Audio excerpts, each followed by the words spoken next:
sauti. Kwa jina la Yesu. Wakati unaposikia neno la Mungu, unafaa ungeuke. Hebu tuangalie kitabu cha Methali 1 mstari wa 23, na Bwana akubariki. Methali 1 mstari wa 23, na Bwana akubariki. Tusomee Methali 1 mstari wa 23. Maana unasema nini? Mithali 1:23 ndio. Geukeni kwa ajili ya maonyo yangu. Geukeni kwa ajili ya maonyo yangu. Tazama nitawamwagia roho yangu. Tazama nitawamwagia roho yangu. Na kuwajulisheni maneno yangu. Na kuwajulisheni maneno yangu. Hebu angalia hapa hivi sasa. Maana ni kwamba geukeni. Yaani anachotaka Mungu ni wewe ungeuke unapolisikia neno lake. Neno lake linapoachiliwa kwa maisha yako, uwe tayari kungeuka. Usipongeuka ndani, oh my God, haya utatabiriwa, utawekelewa mikono, lakini utaishi maisha mabaya. La muhimu ni kungeuka. La muhimu ni kusikia na kungeuka na kuamua kusema, nilikuwa nafuata barabara hii, na hii barabara ni ya uovu, hii barabara ni ya uchafu, hii barabara ni ya dhambi. Kutoka siku ya leo, kwa sababu nimesikia neno la Mungu, sasa nageuka kutembea pale hii ili niweze kufurahisha Mungu katika jina la Yesu. Mwambie mwenzako ngeuka leo. Geuka leo. Mwambie geuka leo. Geuka leo. Na ukisikia neno la Mungu ngeuke, ni nini kitafanyika kwako? Kwa sababu umesikiliza, umegeuka. Anasema, nami nitawajulisheni. Soma hapo vizuri. Thank you Jesus. Geukeni kwa ajili ya maonyo yangu. Tazama nitawamwagia roho yangu. Jambo la pili, wewe ngoja kidogo.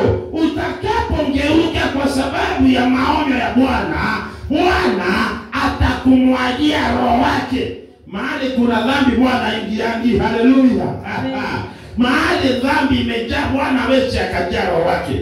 Utakapoonywa, utakapokemewa na ukubali, utakapokubaliana na maneno haya, utakapogeuka baada ya maonyo, Bwana atakumwagia roho wake. Oh my God, atakaye kubali kungeuka leo na kuombea, roho wa Bwana asuke juu yako.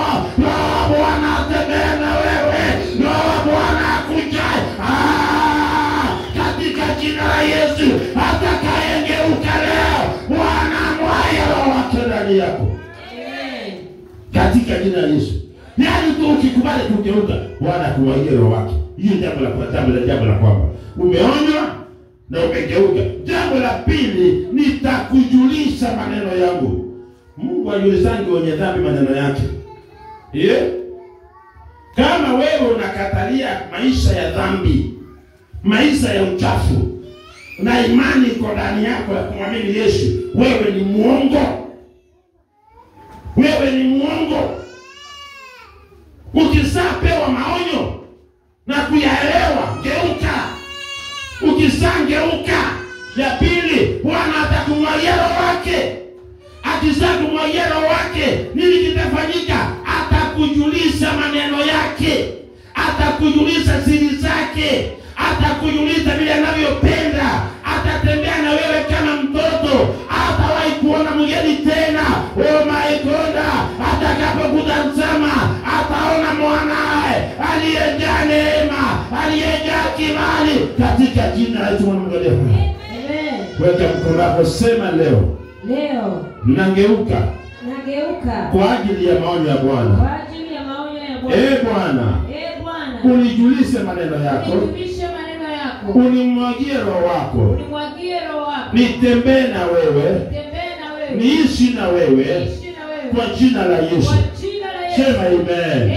Sema amen. Sema amen. Dhambi ni mbaya.